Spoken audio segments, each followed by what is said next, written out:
जय हिंद। आप सभी बच्चों को स्वागत है आप सभी का आज की क्लास में। आज की क्लास में हम फिर से सोशल साइंस के महत्वपूर्ण ऑब्जेक्टिव क्वेश्चंस आप सभी छात्रों के लिए लेकर के आ गए हैं। तो आप सभी छात्र इन सारे प्रश्नों को देखें और आज ही इन सारे प्रश्नों को याद भी कर लेंगे और इस क्लास के साथ आप आंसर भी करते रहेंगे। ठीक है, तो आज की क्लास को शुरू करते हैं पहले प्रश्न के साथ। पहला प्रश्न है, मानव विकास सूचकांक में सर्वोच्च स्थान किस देश का है। ठीक है, महत्वपूर्ण प्रश्न है। 2022 में भी यह प्रश्न पूछा गया था और ये काफ़ी बार पूछा गया है बिहार बोर्ड द्वारा आपके मैट्रिक बोर्ड परीक्षा में। ठीक है, प्रश्न है, मानव विकास सूचकांक में सर्वोच्च स्थान किस देश का है। तो इस प्रश्न का उत्तर हो जाएगा नॉर्वे। ठीक है, यानी डी यहाँ पर सही आंसर हो जाएगा। क्या है आंसर? नॉर्वे।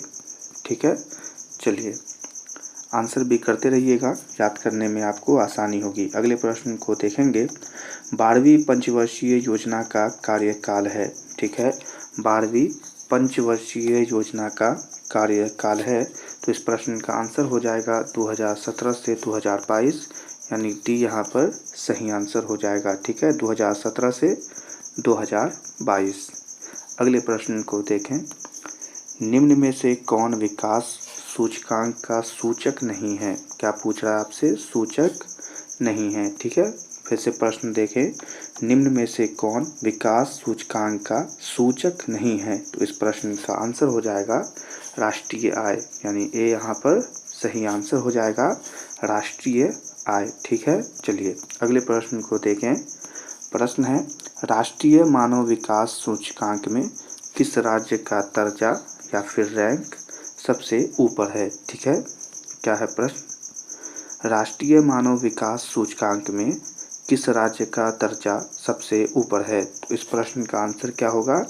केरल हो जाएगा। ठीक है, यानी डी यहाँ पर सही आंसर होगा केरल। ठीक है, चलिए अगले प्रश्न को देखेंगे, निम्न में से कौन द्वितीयक आर्थिक क्रिया से संबंधित है। क्या है? संबंधित है। 2022 में पूछा गया प्रश्न है, निम्न में से कौन द्वितीयक आर्थिक क्रिया से संबंधित है। तो इस प्रश्न का आंसर हो जाएगा उद्योग। ठीक है, यानी यहाँ पर सी सही आंसर है उद्योग। ठीक है, याद रखिएगा।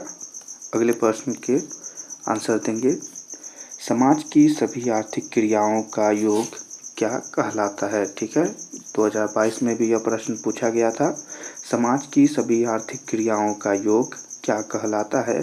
तो इससे ही हम अर्थव्यवस्था कहते हैं। ठीक है, यानी डी यहाँ पर सही आंसर हो जाएगा अर्थव्यवस्था। ठीक है, चलिए अगले प्रश्न को देखेंगे।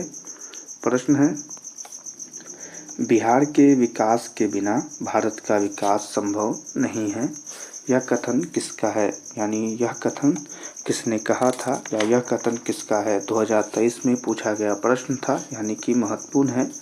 प्रश्न है, बिहार के विकास के बिना भारत का विकास संभव नहीं है, यह कथन किसका है। तो यह कथन था APJ अब्दुल कलाम। ठीक है, यानी बी यहाँ पर सही आंसर हो जाएगा APJ अब्दुल कलाम। ठीक है, चलिए अगले प्रश्न को देखेंगे, कृषि का विकास करना किस पंचवर्षीय योजना का मुख्य उद्देश्य था। ठीक है, 2023 में भी यह प्रश्न पूछा गया है, महत्वपूर्ण है। प्रश्न है, कृषि का विकास करना किस पंचवर्षीय योजना का मुख्य उद्देश्य था।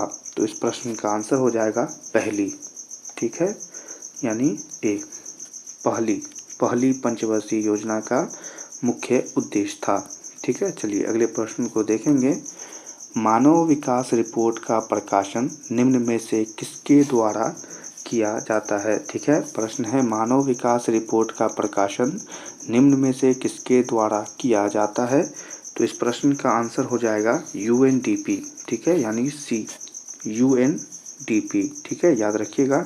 अगले प्रश्न को देखेंगे, भारत की सर्वाधिक प्रति व्यक्ति आय वाला राज्य कौन है। मतलब सर्वाधिक यानी प्रथम। ठीक है, भारत की सर्वाधिक प्रति व्यक्ति आय वाला राज्य कौन है। तो इस प्रश्न का आंसर हो जाएगा गोवा। ठीक है, यानी कि बी यहाँ पर सही आंसर होगा कि गोवा है।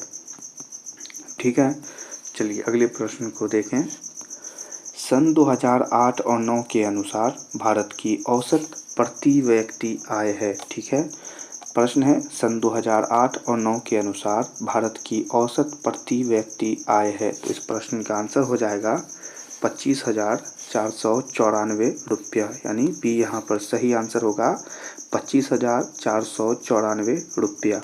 ठीक है, अगले प्रश्न को देखें। स्वतंत्रता पूर्व भारतीय अर्थव्यवस्था थी। स्वतंत्रता पूर्व भारतीय अर्थव्यवस्था थी, वो कैसी थी? तो कृषि प्रधान थी। ठीक है, कैसी थी? कृषि प्रधान थी, यानी ए यहाँ पर सही आंसर होगा कृषि प्रधान। ठीक है, अगले प्रश्न को देखें। फूट डालो और राज करो की नीति अपनाई थी। किसने अपनाई थी? फूट डालो और राज करो की नीति किसने अपनाई थी? तो अंग्रेजों ने अपनाई थी। ठीक है, ए यहाँ पर सही आंसर होगा कि अंग्रेजों ने, मतलब आपस में लड़ाते रहें और खुद राज करते रहें। ठीक है, चलिए अगले प्रश्न को देखेंगे। अर्थव्यवस्था के प्रकार होते हैं। आपसे पूछ रहा है कि अर्थव्यवस्था के प्रकार, या आपसे प्रश्न कर सकता है कि अर्थव्यवस्था के कितने प्रकार होते हैं। तो इस प्रश्न का आंसर हो जाएगा 3 प्रकार होते हैं। ठीक है, यानी बी यहाँ पर सही आंसर हो जाएगा कि अर्थव्यवस्था के 3 प्रकार होते हैं। ठीक है, अगले प्रश्न को देखेंगे।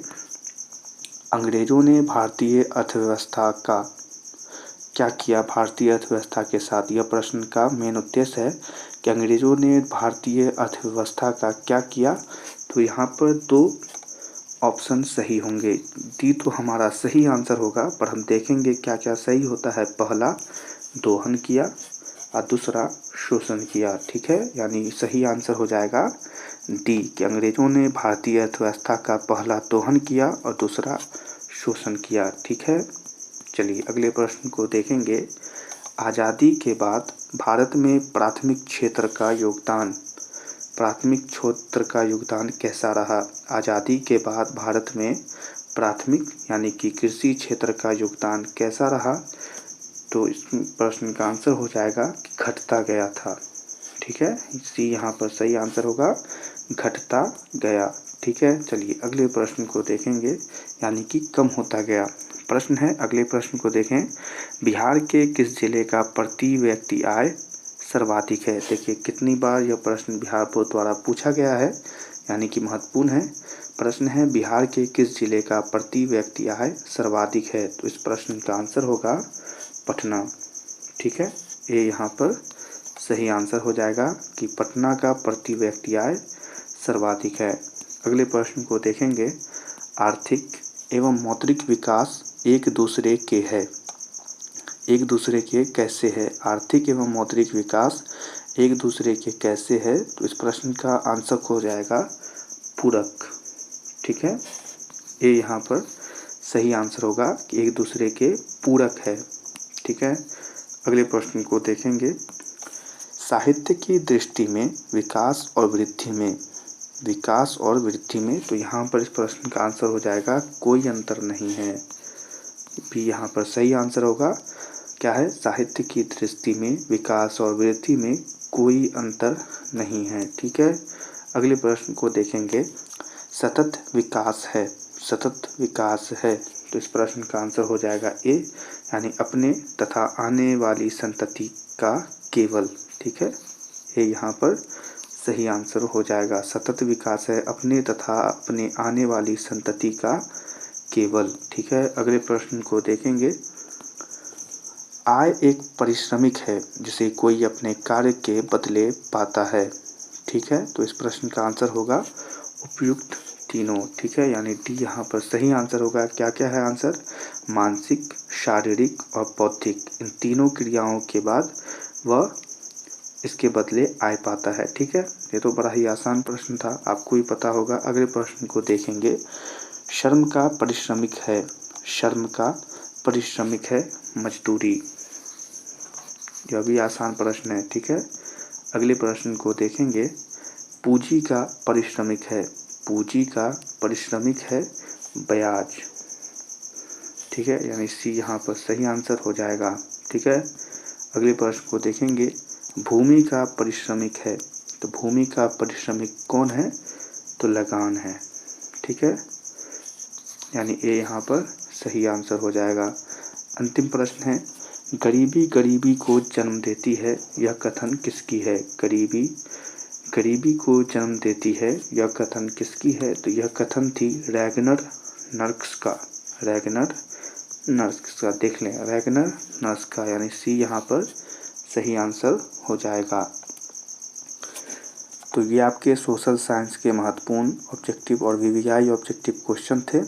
तो आज की क्लास में इतने ही क्वेश्चन थे। तो ये क्वेश्चन समाप्त होते हैं। आप सभी बच्चे इन सारे प्रश्नों को याद कर लीजिएगा और सभी छात्रों से कहना चाहते हैं, अगर आपको आज की क्लास पसंद आई हो तो इस क्लास को लाइक कर दीजिएगा। अगर अभी तक हमारे चैनल को सब्सक्राइब नहीं किए हैं तो जल्दी से हमारे चैनल को सब्सक्राइब करके बेल आइकन को ऑल पर सिलेक्ट कर लें, क्योंकि हम आपके बोर्ड एग्जाम तक इसी प्रकार से महत्वपूर्ण ऑब्जेक्टिव और सब्जेक्टिव प्रश्न और क्वेश्चंस लेकर के आते रहेंगे।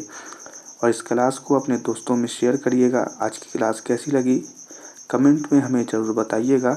हम सभी छात्रों से मिलेंगे अगली क्लास में। तब तक के लिए आप सभी छात्रों को जय हिंद।